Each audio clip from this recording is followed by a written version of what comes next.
Hello दोस्तों, हम पंचायती राज से संबंधित लास्ट लेक्चर में हमने देखा था कि कुछ यहाँ पर 1993 में जो संविधान संशोधन हुआ था, जो लागू हुआ था 24 अप्रैल 1993 को पंचायती राज अधिनियम, वहाँ तक हमने चर्चा कर ली थी। इसके बाद हमारे पास जो टॉपिक आता है, हमने आपको बताया था कुछ समितियाँ होती हैं जिन्होंने पंचायती राज से संबंधित काम किया। उन समितियों के बारे में एक दो लाइन देख लेते हैं। उसके बाद हम देखेंगे कि पंचायती राज में जो अनुच्छेद शामिल किए गए हैं उनमें क्या क्या है। इसके पहले वाले लेक्चर में मैंने आपको सारी चीज़ें बता दी थी कि संविधान में संशोधन कब हुआ था, उसको कौन से अनुसूची में मिलाया गया था, सारी चीज़ें आपके पास हैं। तो अब यहाँ पर आपके पास पहली समिति का नाम आता है, इसका नाम है बलवंत राय मेहता समिति।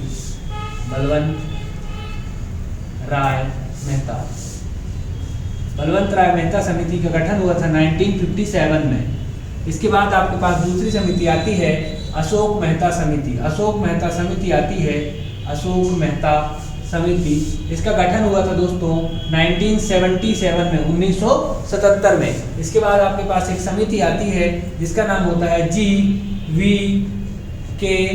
राव समिति। GV राव समिति, इसका गठन होता है दोस्तों 1985 में, 1985 में। इसके बाद एक समिति आपके पास आती है जिसका नाम है लक्ष्मीकांत सिंघवी समिति, जिसका गठन होता है 1986 में। इसके बाद आपके पास एक समिति आती है जिसका नाम है, क्या नाम है यहाँ पर, थुंगन समिति आती है। इसका गठन होता है 1988 में, 1988 में। इसके बाद एक आती है आपके पास गाडगिल समिति। क्या आती है? गाडगिल समिति आती है। ये भी आती है 1988 में। यहाँ पर इतनी सारी समितियों के नाम आपके पास आते हैं। बलवंत राय मेहता समिति 1957 में, इसके बाद अशोक मेहता समिति 1977 में, इसके बाद GV राव समिति 1985 में, लक्ष्मीकांत सिंघवी समिति 1986 में, थुंगन समिति 1988 में और गाडगिल समिति 1988 में आती है।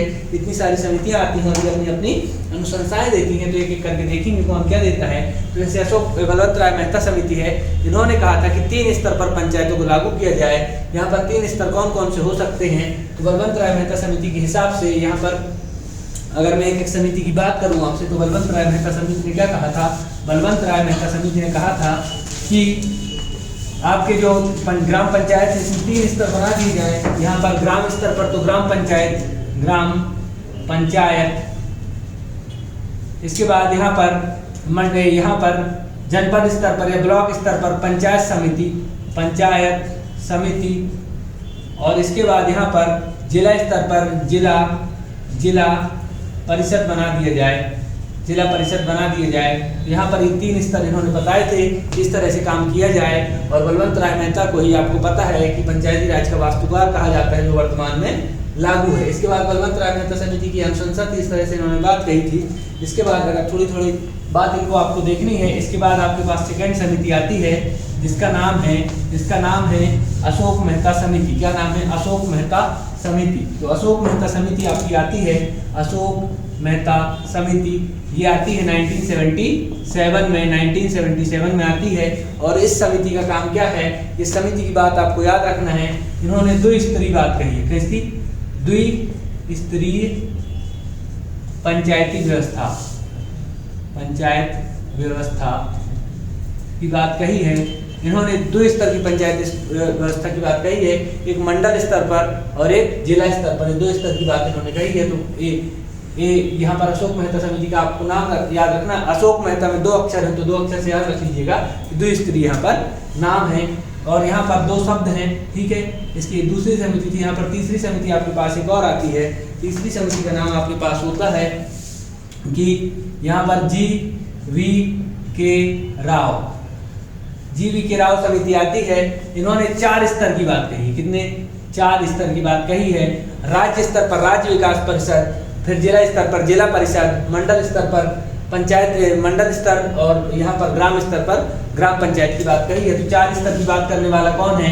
जीवी के राव जी हैं। जीवी के राव जी ने कहा 4 स्तर पर इनकी अनुशंसा को कैंसिल कर दिया गया, खारिज कर दिया गया।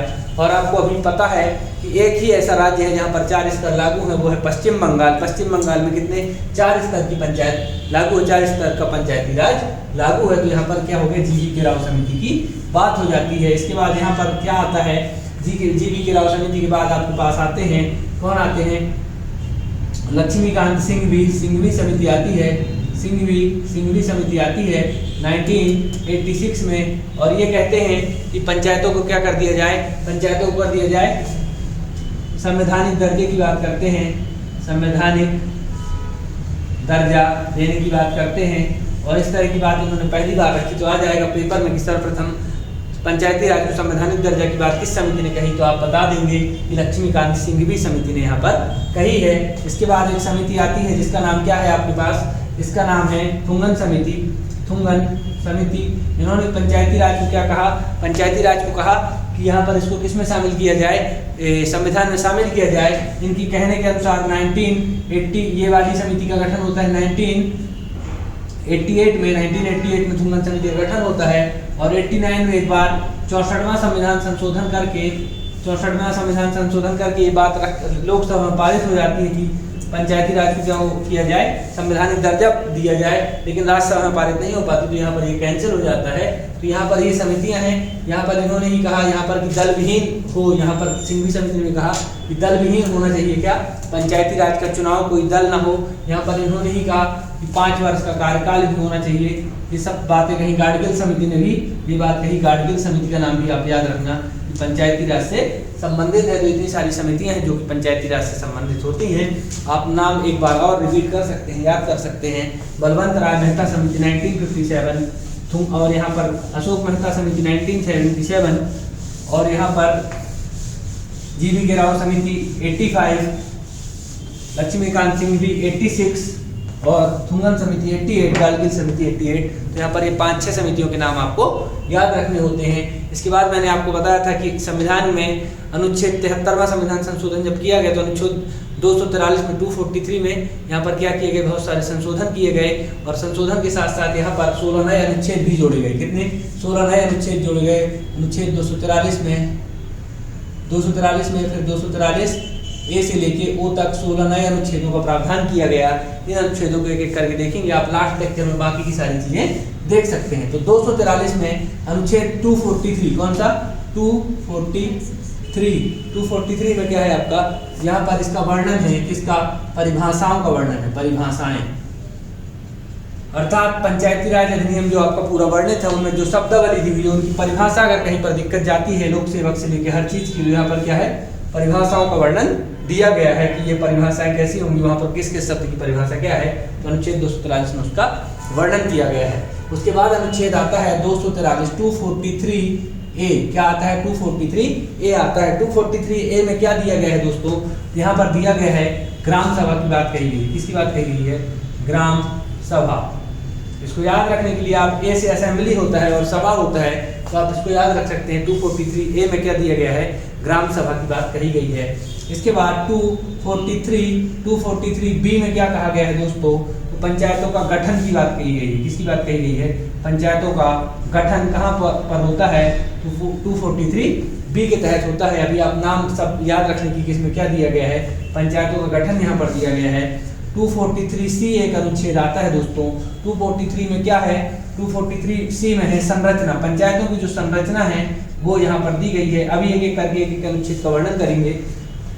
फिर 243D में क्या दिया गया है दोस्तों, आरक्षण की बात कही गई है कि आरक्षण किस आधार पर दिया जाएगा, ठीक है। इसके बाद आपके पास क्या आता है, डी के बाद आता है ई।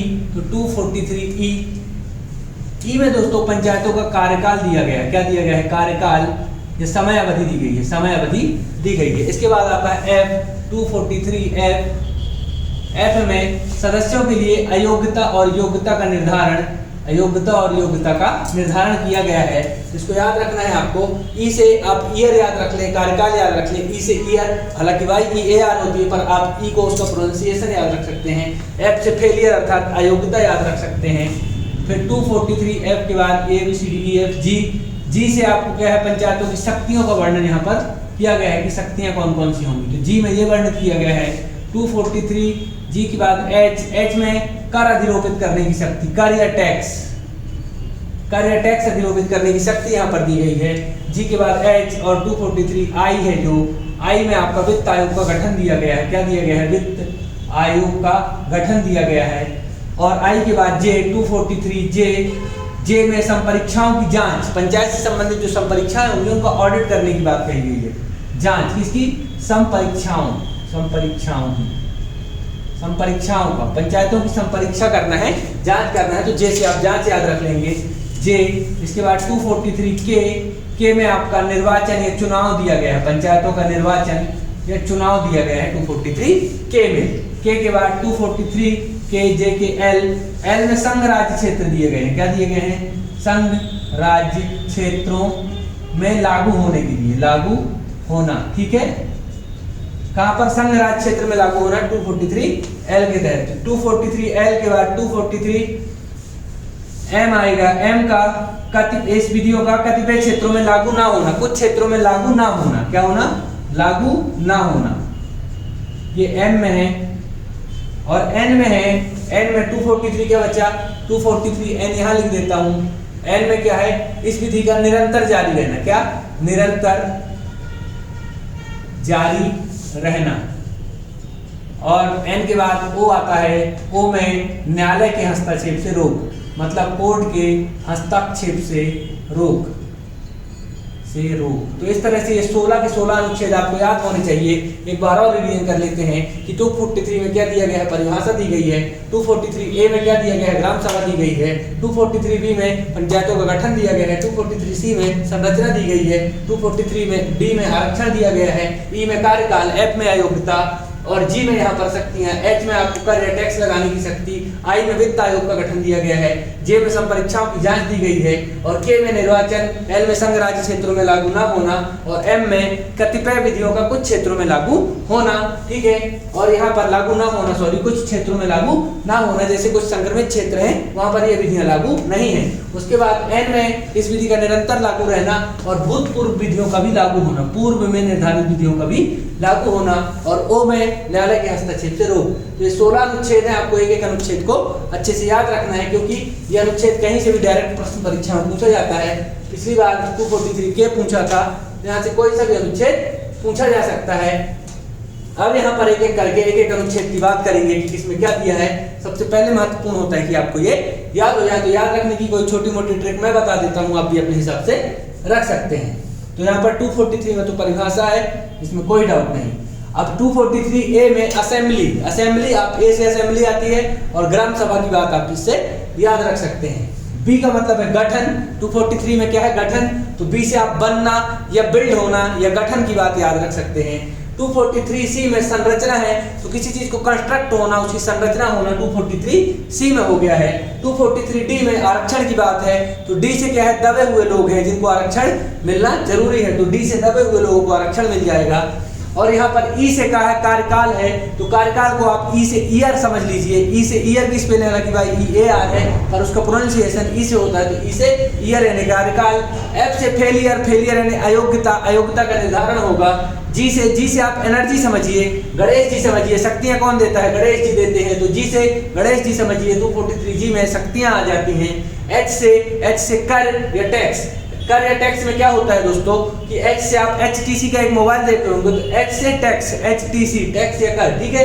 243 आई में क्या होता है? इनकम। आई से क्या होता है? इनकम वो है उसी के पास होगी जिसके पास वित्त होगा, जिसके पास फाइनेंस होगा, तो 243 आई में वित्त की बात कही गई है। जैसे आप जांच याद रखिए, संपरीक्षाओं की जांच होती है, जो पंचायतों की संपरीक्षा होती है, जो उनका ऑडिट का वर्क होता है वो होता है। 243 के में निर्वाचन है, किसका निर्वाचन? पंचायतों का निर्वाचन। तो का जहां पंचायतों का निर्वाचन, पंचायतों का चुनाव की बात आए तो 243 के आएगा। सबसे महत्वपूर्ण अनुच्छेद है 243 के बाद एल आया। एल में संघ राज्य क्षेत्रों में लागू ना होने की बात कही गई है, और एम में कतिपय कुछ क्षेत्रों में इसके लागू ना होने, संघ राज्य क्षेत्रों में लागू होने की बात है, और कुछ क्षेत्रों में लागू ना होने की बात किसमें कही गई है? एम में। और एन में क्या बात कही गई? निरंतर इस विधि का जारी रहना है ना, और पूर्व में जो विधियां बन चुकी हैं इससे पहले उनका भी यहाँ पर वहां पर क्या होगा? ओवरराइड प्रभाव इसका नहीं होगा। और ओ में क्या है? न्यायालय के हस्तक्षेप से रोक है। तो इतने सारे ये अनुच्छेद होते हैं, बाकी की सारी फैक्चुअल इन्फॉर्मेशन यही है। इसके बाद एक एक चीज को हम एक एक अनुच्छेद को देखेंगे अगले लेक्चर में, एक एक अनुच्छेद के अंतर्गत कौन सी बात कही गई है। तो यहाँ पर ये आपको याद रखना है। आपको वीडियो अगर अच्छा लगता है तो इसको लाइक करना है और अपने दोस्तों के साथ शेयर करना, और हमारे चैनल को सब्सक्राइब जरूर करना है ताकि आपको आने वाले सभी वीडियो के नोटिफिकेशन मिल सकें। बहुत बहुत धन्यवाद।